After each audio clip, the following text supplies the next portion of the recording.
When my family decided to move back into the neighborhood where my grandfather had retired, we thought it would be a quiet chapter of our lives filled with peace and nostalgia rather than conflict and fear. Grandpa had purchased his home years ago, a simple but strong house with wide porches and a big oak tree that stood proudly in the front yard. A tree he had planted when he first returned from service as a decorated general in the army. To him, that land represented freedom, something he had fought for on distant battlefields, and something he intended to preserve in his old age. But almost as soon as we arrived, the Homeowners Association made its presence known, and with it came trouble. The HOA was run by Karen, a woman who was infamous in the community for her controlling personality and relentless enforcement of rules. She herself often bent. She demanded that Grandpa repaint his house a dull beige, even though he loved the bold blue he had chosen years ago. She insisted he remove the American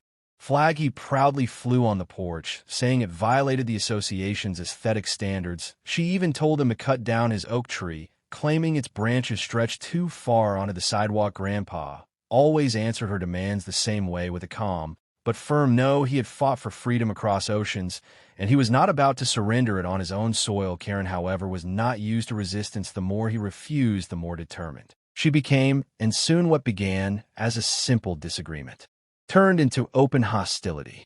It all came to a breaking point one late summer evening. The sun was just beginning to dip below the horizon, painting the sky orange and purple, when Karen stormed up the driveway with a look of pure rage on her face. She was not alone. Several members of the HOA followed close behind, whispering nervously and trying to keep up with her furious stride. My mother noticed her first and called out for Grandpa, who was sitting on the porch swing, reading his newspaper.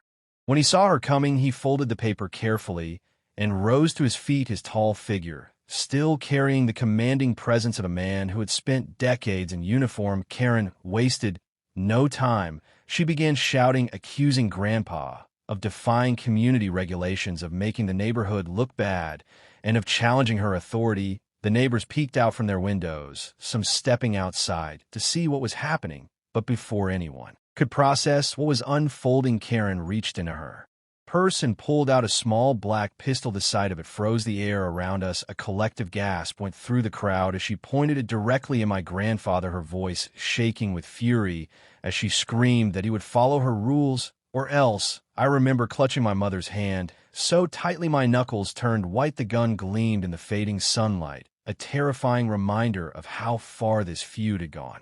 What struck me most in that moment was Grandpa's composure. He didn't flinch, didn't stumble back, or raise his hands in fear. Instead, he stood straight, his gaze locked firmly on Karen with the calmness of a man who had stared down far worse dangers on battlefields. Half a world away, his voice was steady, low, and commanding as he asked her if she really understood what she was doing, and if she truly thought that pointing a weapon at him would make him surrender his freedom. His words carried across the yard with such force that even the HOA members behind her began to shuffle uneasily. Some whispered for her to put the gun down, while others glanced toward the neighbors who had begun dialing their phones for help. The tension was unbearable, the stillness of the air broken only by the sound of crickets and Karen's heavy breathing.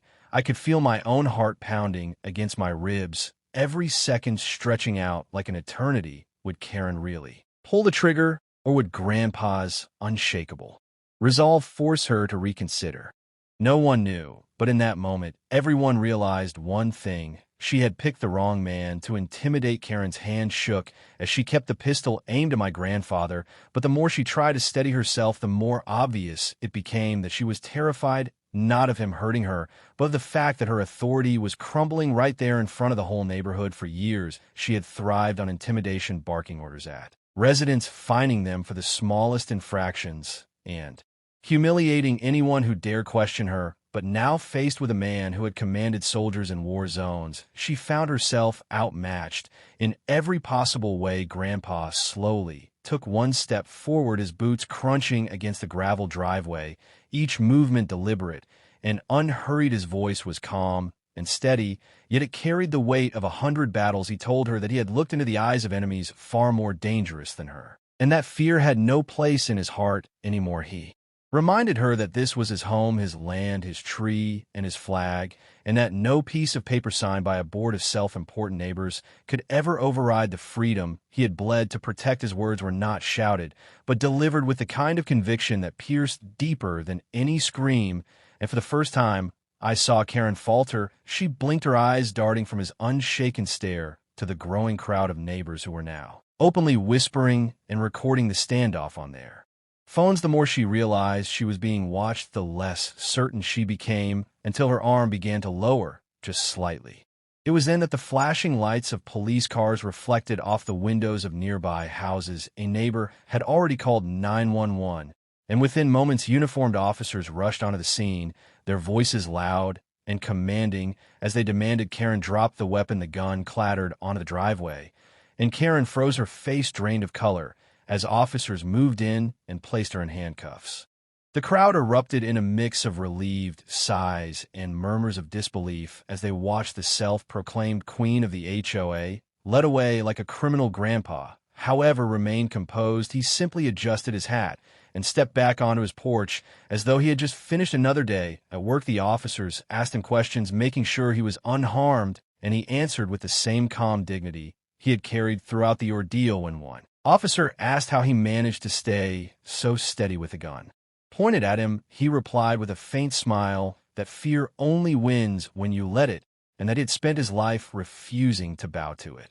The days that followed changed the neighborhood forever. Karen was charged with assault, and the HOA scrambled to save face, but their authority had been shattered. The residents, who once cowered under endless fines and threats, now felt emboldened by Grandpa's example. Many of them came by to thank him, bringing pies, casseroles, and handshakes, each one admitting they had always wished someone would stand up to her, but none had dared until now. And in their gratitude, I saw how one act of courage could ripple through a community, transforming fear into strength. Grandpa never boasted about what happened. He returned to his routines, sitting on the porch in the evenings, watching the sun set behind the oak tree, and reminding us, whenever the subject came up, that bullies only thrive when good people remain silent. He told me that courage is not about the absence of fear, but about the decision to act rightly in spite of it. That night had been living proof of his words. For me, the memory of Karen's gun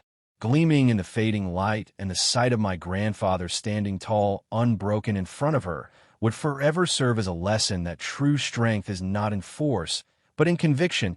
And as the seasons passed, the HOA never once came back to challenge him again, for they all knew what the rest of us had learned, that some battles are fought not with weapons, but with unwavering resolve and the spirit of man who had already faced down the worst the world could throw at him and emerged unafraid.